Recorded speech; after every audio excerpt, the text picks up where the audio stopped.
یورپی یونین کے رہنماؤں نے اپنے ایک مشترکہ بیان میں برطانوی حکومت پر زور دیا ہے کہ اسے اب اپنے اس فیصلے پر جلد از جلد عمل کرنا چاہیے، چاہے یہ عمل کتنا ہی دردناک کیوں نہ ہو۔ اس میں کسی قسم کا تعطل غیر یقینی صورتحال کو طول دے سکتا ہے۔ امریکی نائب صدر جو بائیڈن نے کہا کہ گو کے نتائج ان کی خواہش کے برعکس آئے، لیکن امریکہ اور برطانیہ کی دوستی بہت پرانی ہے اور یہ خاص رشتہ برقرار رہے گا۔ ہالینڈ اور فرانس میں امیگریشن مخالف دائیں بازو کے رہنماؤں نے برطانوی فیصلے کا خیر مقدم کیا اور کہا کہ ان کے لوگوں کو برطانیہ سے سبق سیکھنا چاہیے۔ جرمن چانسلر اینگلا مرکل نے کہا کہ انہیں برطانوی ووٹرز کے فیصلے پر افسوس ہوا۔ ریفرنڈم کے نتائج یورپ کے لیے بڑا دھچکا ہیں۔ فرانسیسی وزیر اعظم نے کہا کہ یہ تباہ کن جھٹکا ہے جس نے یورپی اتحاد داؤ پر لگا دیا۔ اب ایک نیا یورپ بنانے کا وقت آ گیا ہے۔ نیٹو کے سیکرٹری جنرل نے کہا کہ آج جب ہمیں زیادہ عدم استحکام اور عدم تحفظ کا سامنا ہے، نیٹو کی اہمیت مزید بڑھ گئی ہے۔ یورپی پارلیمنٹ ممبر جیانی پٹیلا نے کہا کہ یہ ایک افسوسناک دن ہے، لیکن ہم برطانوی لوگوں کے فیصلے کا احترام کرتے ہیں۔ ایسا نہیں کہ آج یورپ کا جنازہ نکل گیا ہو، یہ یورپ کے لیے ایک نئی شروعات بھی ہو سکتی ہے۔ سویڈن کے وزیر اعظم نے کہا کہ ریفرنڈم کے نتائج یورپ کے لیے خطرے کی گھنٹی ہیں۔ آسٹریا کے وزیر خارجہ نے کہا کہ برطانیہ کے اس فیصلے سے یورپ کے دوسرے ملک شہ پکڑ سکتے ہیں، جبکہ جاپانی وزیر اعظم کا کہنا رہا کہ ہم عالمی معیشت کو درپیش خطرات کے حوالے سے کافی فکر مند ہیں۔ اور یہ سب کچھ ہوا ہے اس لیے کہ برطانیہ کے لوگوں نے، ان کی اکثریت نے یہ فیصلہ کیا کہ برطانیہ یورپی یونین سے نکل جائے۔ برطانیہ کی آبادی میں شامل ہیں پاکستانی نژاد برطانوی شہری بھی، وہ لوگ جو کہ پاکستان سے برطانیہ منتقل ہوئے تھے اور اب برطانیہ کے شہری ہیں۔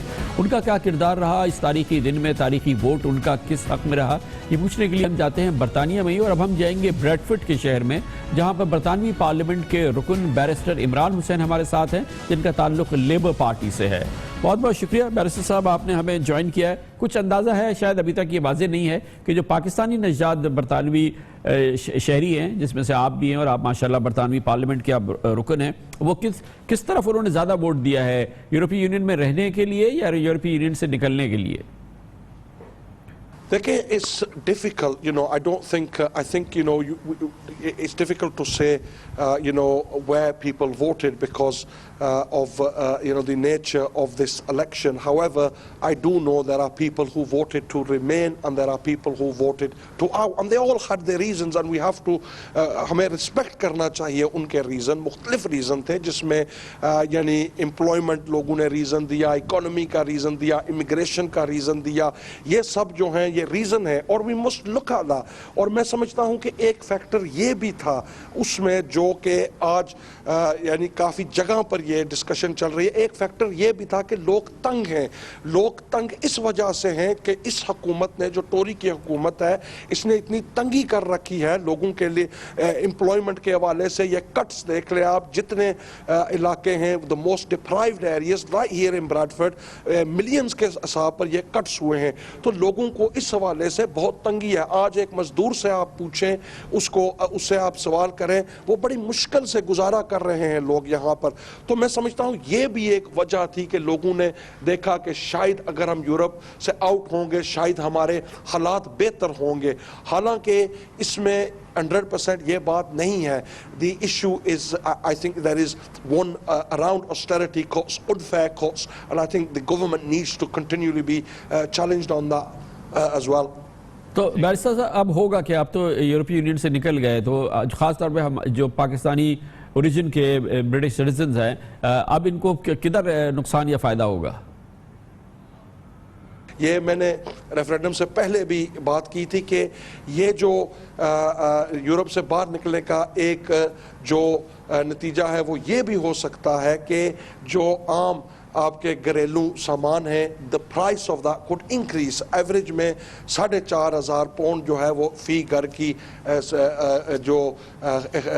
جو خرچہ ہے اس میں اضافہ ہو سکتا ہے۔ So I think it's very important that any deal we negotiate with Europe, now that we are in that place, we try to get the best possible deal to allow access to the single market so it has a less impact as possible on, in particular, those جو ہمارے مزدور community ہے تو اس حوالے سے those are the areas the I will now be looking at and I will be making sure that Bradford gets the best deal. Thank you so much. بہت بہت شکریہ. بیرسٹر عمران حسین برطانوی رکن پارلیمنٹ ہیں, بریڈفورڈ سے ہمارے ساتھ موجود تھے. پاکستانی نژاد برطانوی شہریوں نے اس ریفرینڈم میں کیا حصہ لیا. کمر سے بریک اور اس کے بعد ایک اور بین الاقوامی خبر. بھارت بیچارے کی بڑی سبکی ہوئی ہے. وہ چلا تھا بننے نیوکلیئر سپلائرز گروپ, یعنی کہ نیوکلیئر کنٹریز کا جو ایک ایلیٹ گروپ ہے اس کا ممبر بننے, لیکن آج اس کی ہوا نکال دی چین نے. وہ کچھ نہ ہو سکا جو وہ چاہتا تھا. وہ کیسے ہی آپ کو بتاتے ہیں تھوڑے سے وقفے کے بعد.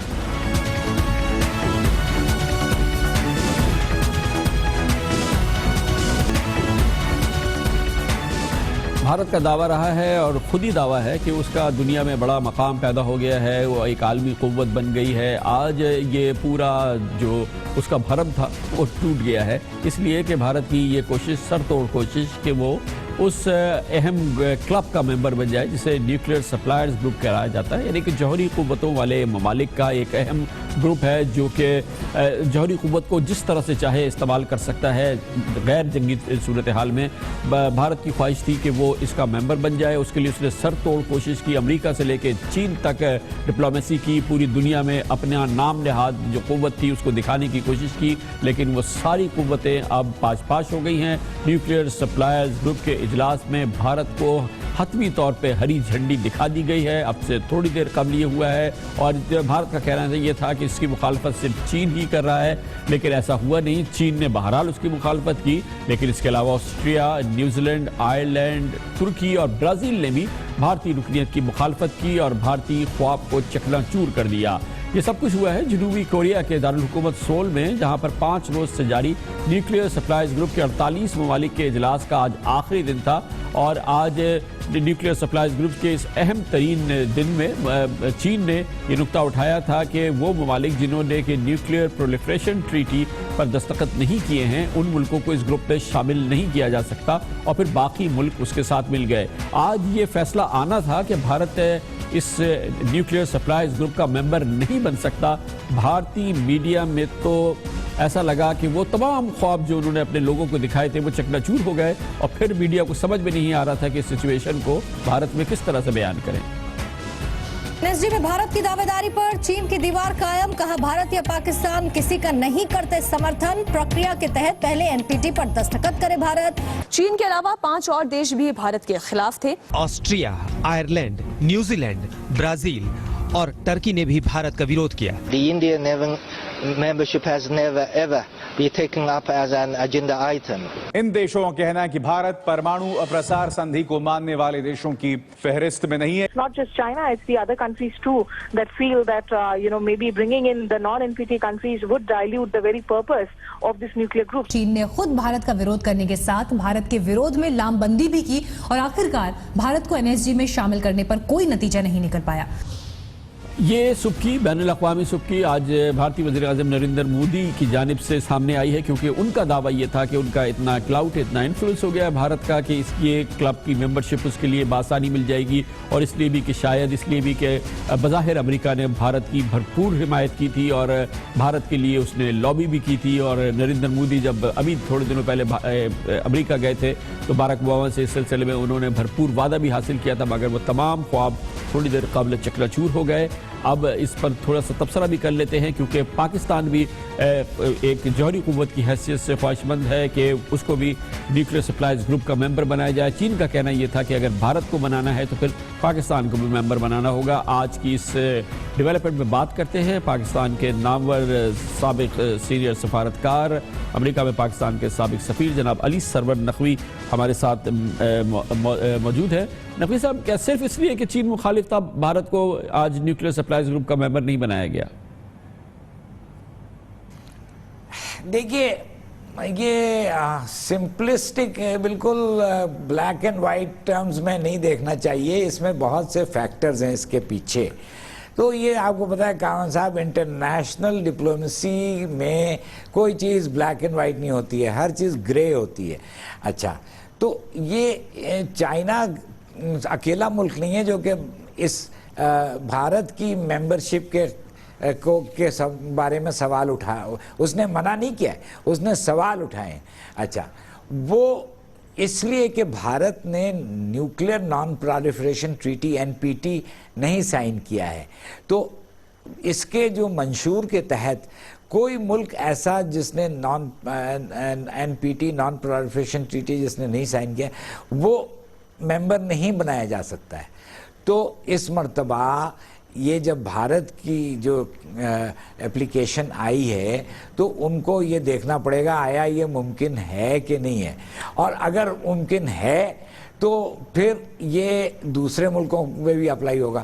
یہ موقف Turkey, Ireland, New Zealand, Austria, South Africa اور سب کے پیچھے اور سب سے بڑے چین کے نمائندوں کا یہ موقف رہا ہے کہ نان پرالیفریشن ٹریٹی جس نے نہیں سائن کیا جس ملک نے, اس کو ممبر نہیں بنایا جائے. لیکن سر یہ آج کے اس فیصلے سے کیا یہ بات اب یقینی ہے, یا اس بات کا اب ہم اندازہ لگا سکتے ہیں کہ جب بھی یہ معاملہ جائے گا بھارت کا تو پاکستان کا بھی معاملہ جائے گا, اور اہم ممکن ہے کہ اگر NSG میں اس گروپ میں بھارت کو شامل کیا جائے تو پاکستان بھی اس کا ممبر بن سکتا ہے اور وہ بنے گا. کیا اس کا ہم اندازہ لگا سکتے ہیں کہ ایسے ہی ہوگا, اور اوورآل امریکہ کا کیا کردار رہا اس میں بھی, اور آئندہ بھی کیا ہوگا آپ کے خیال میں؟ امریکہ تو شروع سے بھارت کی اکیلی ممبرشپ کے فیور میں ہے, کیونکہ 2008 میں جب امریکہ کی بھارت سے جو نیوکلیئر ڈیل ہوئی تھی اس میں امریکہ نے بھارت سے وعدہ کیا تھا کہ وہ بھارت کو NSG کا ممبر بنوائے گا. 2010 میں صدر اوباما جب دلی گئے تھے تو انہوں نے پھر سے یہ ان کو یقین دلایا کہ وہ بھارت کی حمایت کر رہے ہیں اور بھارت کو ممبر بنوائے. لیکن انٹرنیشنل ڈپلومیسی میں کامران صاحب یہ کسی ایک ملک کا زور نہیں چلتا ہے. یہ جو NSG ہے نیوکلیئر سپلائرز گروپ, اس کے 48 ممبر ہیں. اس میں چھوٹے ممالک جیسے آئرلینڈ اور فن لینڈ اور لکسمبرگ بھی ہیں. تو اس میں بڑے ممالک جیسے امریکہ, جرمنی, جاپان, اٹلی یہ بھی ہیں. تو یہ سب برابر ہیں اور سب کو ووٹ دینا ہوگا کسی معاملے میں اس معاملے کے فیور میں, ورنہ وہ فیصلہ نہیں ہوگا. تو امریکہ بے حد کوشش, جتنی بھی کوشش ہو سکتی ہے کرتا رہا ہے اور کرتا جا رہا ہے. لیکن یہ جو انٹرنیشنل ڈپلومیسی ہے اس میں یہ ہوتا نہیں ہے کہ ایک ملک کے زور پہ سارا کام ہو جائے. شکر ہے کہ یہ اس طرح نہیں ہوتا ہے. اب دیکھیں نا, بھارت کو UN سیکیورٹی کاؤنسل کا ممبر بھی امریکہ نہیں بنوا پایا ہے, حالانکہ بہت سال سے اس کی حمایت کر رہا ہے. تو یہ جو ڈسکریمنیٹری, یہ امتیاز برتنا اور یہ سلوک کہ ایک ملک کو بہت شے دینا اور باقی ملکوں کو دبانا, یہ جو امریکہ نے ایک رویہ اختیار کیا ہوا ہے یہ بہت غلط ہے. اور اس میں ہماری ڈپلومیسی بہت ایکٹیو ہے اور کافی کام ہماری ڈپلومیٹس نے کیا ہے کہ نہ سیکورٹی کاؤنسل میں ممبر ہونے دیا ہے اور نہ ہی اب NSG میں ممبر ہونے دے رہے ہیں. بہت بہت شکریہ جناب علی سرور نقوی ہمارے ساتھ تھے. اس کے ساتھ ہی ہمارے آج کے پروگرام کا اختتام ہوتا ہے. سیٹرڈے سنڈے کی ہفتہ وار تعطیل رہتی ہے. پیر کو انشاءاللہ آپ سے پھر ملاقات ہوگی. پیر تک کے لیے کامران خان کو اجازت. اللہ حافظ ناصر.